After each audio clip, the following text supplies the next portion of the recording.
Hello student, today I am going to teaching geography. First chapter, some topics are start now. Conservation of resources. Resources are vital for any developmental activities. संसाधन जो है किसी भी तरह के विकास में महत्वपूर्ण भूमिका निभाते हैं. But irrational conservation and over utilization of resources may lead to socio-economic and environmental problems. परंतु संसाधनों का विवेकहीन उपभोग और अति उपयोग के कारण कई सामाजिक, आर्थिक और पर्यावरणीय समस्याएं पैदा हो सकती हैं. To overcome these problems, resource conservation at various level is important. इन समस्याओं से बचाव के लिए विभिन्न स्तरों पर संसाधनों का संरक्षण आवश्यक है. This had been the main concern of the leaders and thinkers in the past. इस विषय में भूतकाल से ही संसाधनों का संरक्षण बहुत सारे नेताओं, लीडर्स एंड थिंकर्स और चिंतकों के लिए चिंता का विषय रहा है. For example, Gandhi ji was very apt in voicing has concern about resources conservation in these words.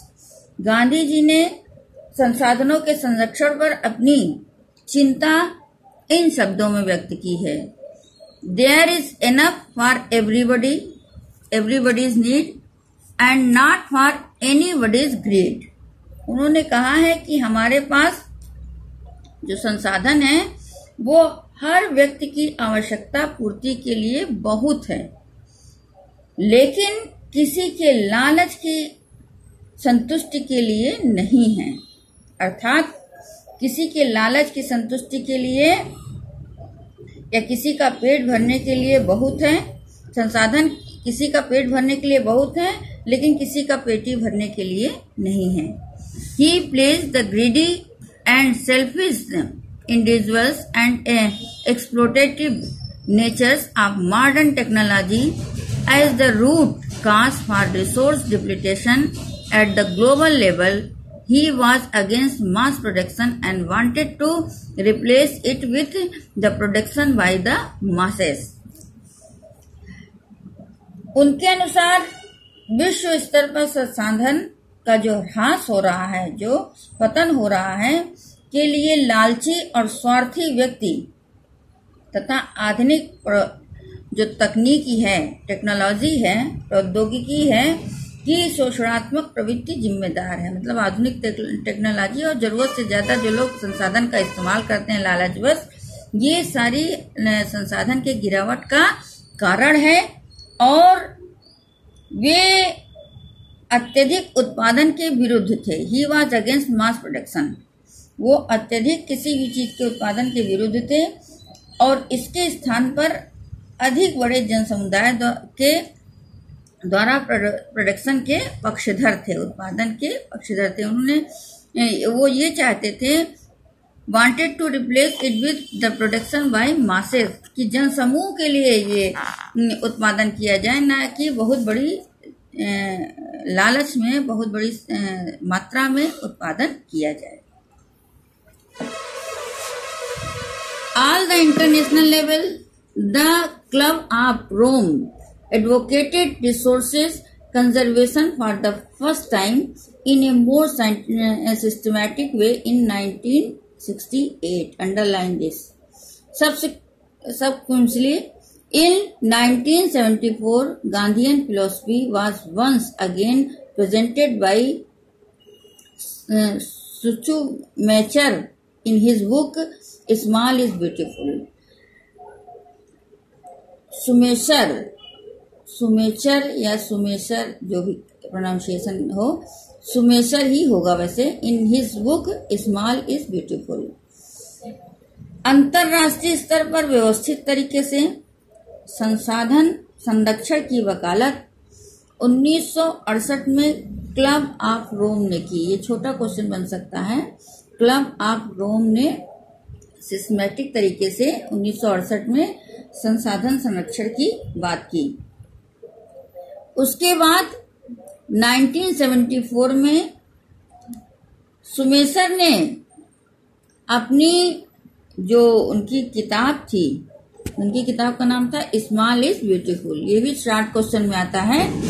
उसमें उन्होंने गांधीयन फिलॉसफी या गांधी जी के दर्शन की एक बार फिर से पुनरावृत्ति की। सुमेसर ने स्मॉल इज ब्यूटीफुल 1974 में उन्होंने फिर से गांधी जी के दर्शन की एक बार पुनरावृत्ति की। The seminal contribution with respect to resources conservation of the global level was made by the Brownland Commission report। अब इसके बाद 1987 में ब्रूडलैंड कमीशन ने आयोग ने एक रिपोर्ट द्वारा वैश्विक स्तर पर ग्लोबल लेवल पर समाधान संरक्षण में मूलाधार योगदान दिया, मतलब बहुत अधिक योगदान दिया। 1987 this report introduce the concept of sustainable development and advocated it as a means for resources conservation। 1987 में वुडलैंड ने आयोग द्वारा ये रिपोर्ट वैश्विक स्तर पर संरक्षण के लिए दी गई, संसाधन संरक्षण के लिए। इस रिपोर्ट ने सतत पोषणीय विकास सस्टेनेबल डेवलपमेंट की संकल्पना प्रस्तुत की, इंट्रोड्यूस की और संसाधन संरक्षण की वकालत की। Advocated it as a mean for resources conservation which was subsequently published in a book entitled Our Common Future।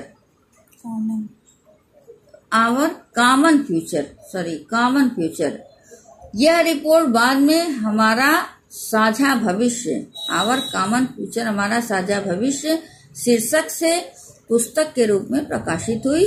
Another significant contribution was made of the Earth Summit at Rio de Janeiro, Brazil in 1992। इसको आपने आगे पढ़ा है। इस संदर्भ में एक और महत्वपूर्ण योगदान रियो डी जेनेरो ब्राजील में 1992 में आयोजित पृथ्वी सम्मेलन द्वारा किया गया।